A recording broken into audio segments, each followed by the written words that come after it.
¿Qué pasa? Muy buenas y bienvenidos una vez más a mi canal. Ya sé que es raro que suba vídeos 2 días seguidos, pero bueno, am, quiero meterle un poco de caña, ¿no? Lo que diría yo. Y me parece que Brasil, bueno, ya veis la imagen, ¿no? Que es muy evidente que vamos a hablar de la Brasil de Ancelotti. Es una selección muy interesante por que es una selección no estática, vamos a decir. Me voy a explicar. Me refiero a que no es una selección que ya tenga un plan o tenía un plan muy definido, sino que ha ido modificando no solo en la primera jornada, durante el partido, en esta segunda, en la segunda, perdón, también ha tenido esa modificación. Y en esa tercera, debido a la lesión de Rafinha, pues ha entrado Ryan, ¿no? Y ya vemos cómo poco a poco está estructurando Ancelotti durante el torneo, lo que está siendo su selección o lo que más cerca cree él que le puede llevar a ganar. Y bien, vamos a ver un par de imágenes, bueno, más que un par, lo sabéis, espero que no quede muy largo. Y lo más interesante y la diferencia más evidente del primer partido es la figura del 9, ¿no? En el primero fue Gortiago esa elección. Si habéis visto la Premier League, pues es un delantero referencia que creo que fue el partido de Bournemouth. Hizo un partido espectacular, ganando esos duelos y ante la presión de Iraola y del Bournemouth, pues fue muy resolutivo en esas jugadas, pero claro, estás en un contexto de selección brasileña y Cuña, un delantero mucho más relacional, mucho más propenso a recibir en cualquier sitio, pues está encajando mejor, ¿no? Y ya desde la primera jornada, desde su entrada, que creo que marcó 2 goles, pues estamos viendo a Acuña como el 9 de esta selección. Voy a buscaros, bueno, luego volveremos a esta imagen, pero voy a buscaros, fijaros, en la primera jornada, cómo eran las posiciones de medias de Brasil. Rafinha empezó como jugador número 10 como media punta, un poco en ese encaje con Vinicius que los juntaba en el sector izquierdo, dejando, como veis, ¿no? La banda derecha un poco más abandonada. Luego fue em, desplazándose hacia el extremo derecho y en ese extremo derecho eh, sí que le vimos como un jugador más determinante, aunque con esta lesión que parece ser que va a acabar con su participación en el torneo. Pues nos podemos un poco olvidar, ¿no? De esa fórmula de Rafinha. Y después, con Danilo, un lateral mucho más bajo, pues sí que pudo encontrarlo mejor en ese extremo derecho, ¿no? Eso fue un poco la idea del primer partido. Si vemos en la segunda jornada, ya con la entrada de Cuña, fijaros a ver si os hago un poco de zoom, fijaros lo evidente que es que Rafinha ya actúa como extremo derecho al uso, no tiene a nadie alrededor en esa posición media, Vinicius como extremo izquierdo en ese sector, y esta especie de rombo, ¿no? Que es lo que te permite un jugador como Cuña que haga de enlace hacia los extremos.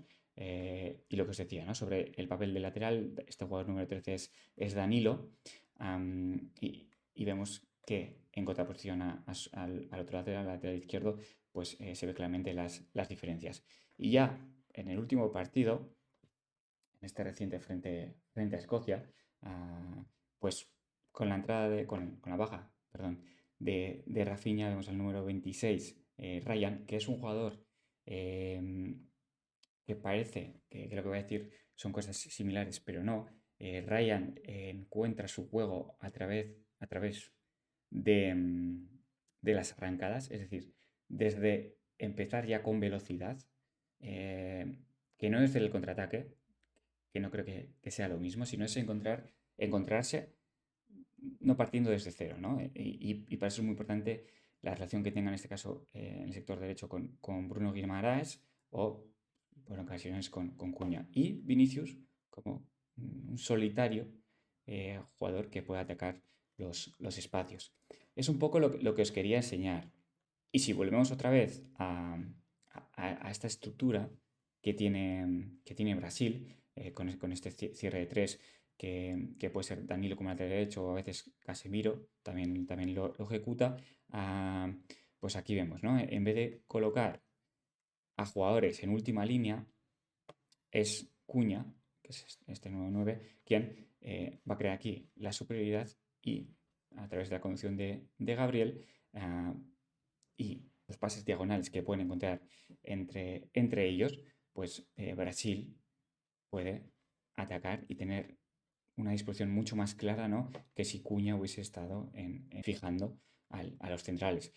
Y esta posición de Vinicius me parece muy interesante porque si vemos aquí, en vez de Vinicius sea el jugador abierto que pueda fijar al centrocampista o bueno, al jugador que se incorpora en la última línea de Escocia para defender, es Douglas Santos, eh, que está prácticamente pegado a la cal, y Vinicius, bueno, el detalle del pase de Paquetá sin mirar, pues puede recibir en esas posiciones y en ese uno contra uno mucho más peligroso que si hubiese recibido aquí, que en todo caso tendría que superar no solo a un jugador, sino a dos o tres, ¿no? Y ya le pone una disposición mucho mejor para buscar un centro, un disparo, si el centrocampista se despista a sacar esa, ese quiebre hacia adentro, aunque esa relación con Paquetá, cuando bueno, aquí vemos una situación de transición ofensiva de Brasil en el que Ryan encuentra a Paquetá, Paquetá después, bueno, con la ayuda de Douglas Santos, lateral izquierdo, abra banda con Vinicius, y en esa situación que Vinicius también muchas veces hace, ¿no? De empezar en banda para asociarse con el interior y que le devuelva y formar una especie de diagonal a través del pase y no de la conducción, pues a mí me deja un poco de dudas, ¿no? En la figura de Paquetá, no solo en la ofensiva, como comentaba, sino en la estructura defensiva. En este caso está Brasil, que ahora hablaremos de esa estructura, que creo que es mucho más armónica, me voy a explicar con el tema de armónica, mucho más... Brasil no se quiere hundir tanto quizás como Argentina y descansar tanto en una altura baja, ¿no? Sino Brasil quiere encontrar una altura más alta, ¿no? Por lo menos de primeras. ¿Eso quiere decir que Brasil se va a romper? No. Por eso decía de esa estructura armónica en la que puede fluctuar y en la que puede descender poco a poco, ¿no? Porque no creo que encuentres a Brasil despistada, por lo menos cuando defiende en la presión. Quizás una pérdida ofensiva sí, pero cuando defiende estructuradamente no creo que le pilles. Cuando le puedas pillar, eh, y bueno, en este caso estamos viendo el 4-4-2 con Paquetá en banda, ¿no? Pero también hemos visto a Cuña defender como un centrocampista más y dejar a Ryan y a Vinicius como puntas de lanza en la ofensiva.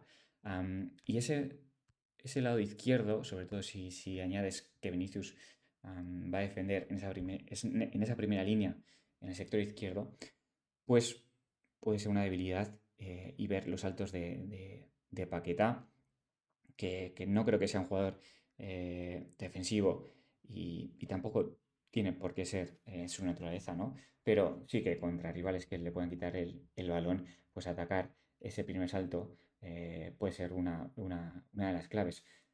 Porque si vemos en la otra banda, que ahora hablaremos creo que Bruno Guimaraes se acopla mucho mejor a esa dualidad que puede tener bueno, si Ryan también defiende en ese sector derecho, creo que Brasil puede estar asentada, ¿no? en esa posición. Pero además de eso, Bruno Guimaraes pues, puede ofrecer o está ofreciendo una habilidad muy buena y una lectura de espacios muy buena, ¿no?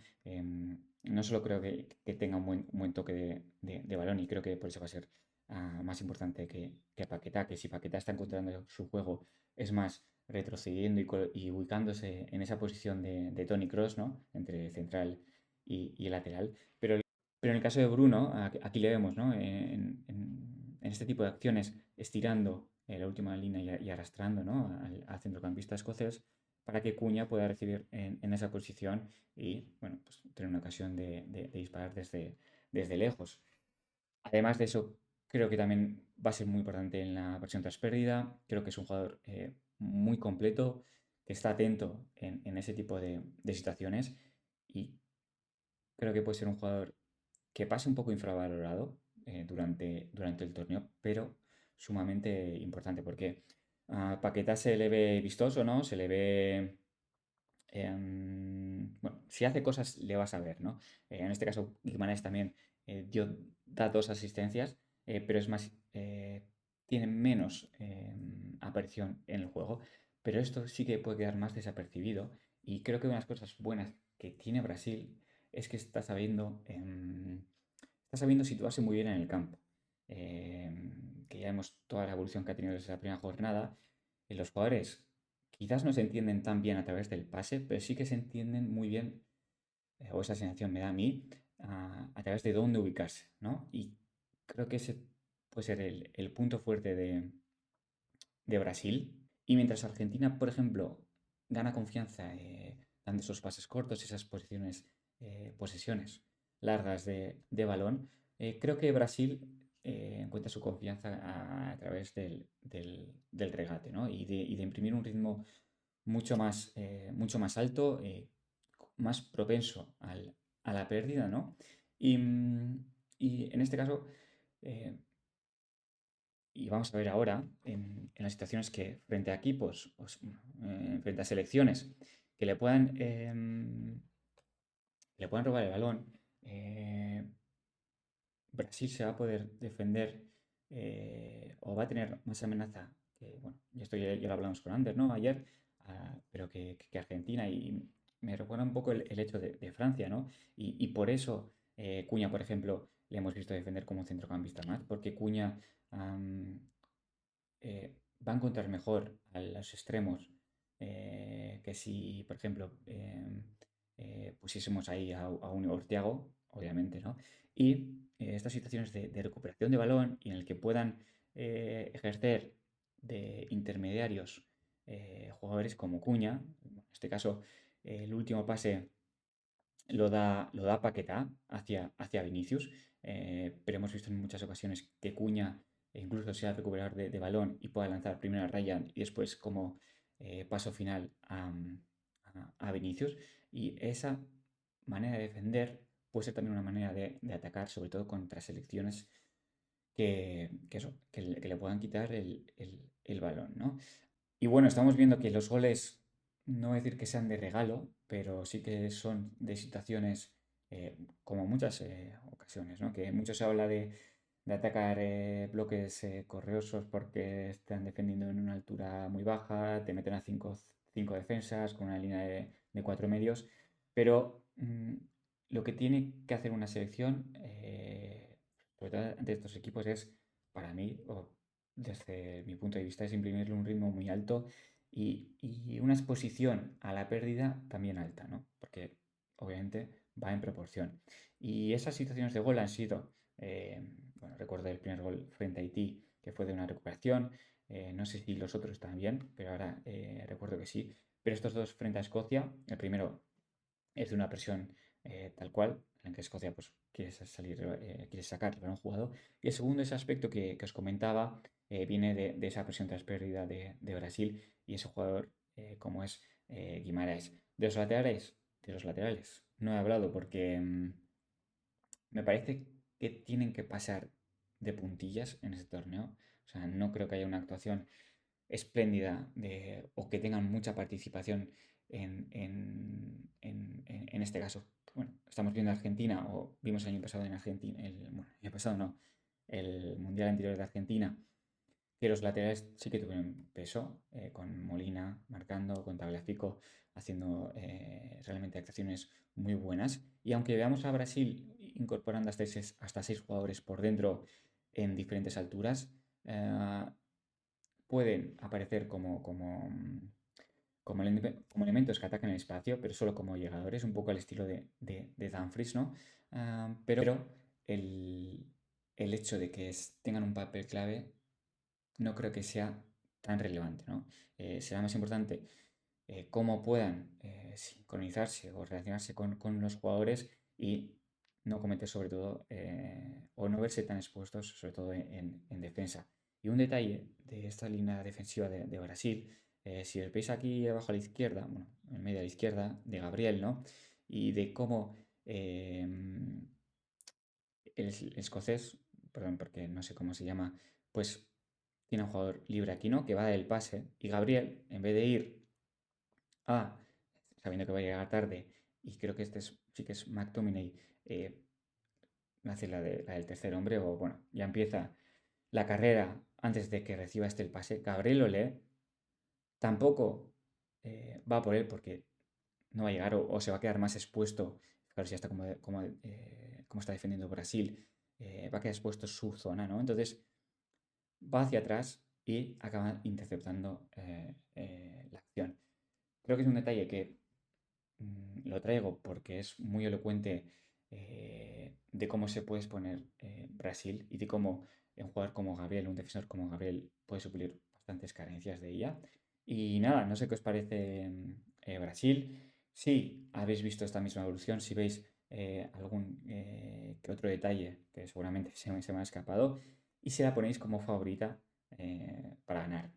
Yo creo que no, pero desde fuera es una sección muy interesante para comentar porque, como he empezado diciendo, permite ver esa evolución en estos torneos en el que no tienes una preparación tal como en la liga. Y nada, me ha parecido interesante traerla. No sé qué os parece y nada, si os ha gustado, ya sabéis, dejar el like, suscribiros a ver si me animo a hacer más y dejar vuestro comentario. Muchas gracias.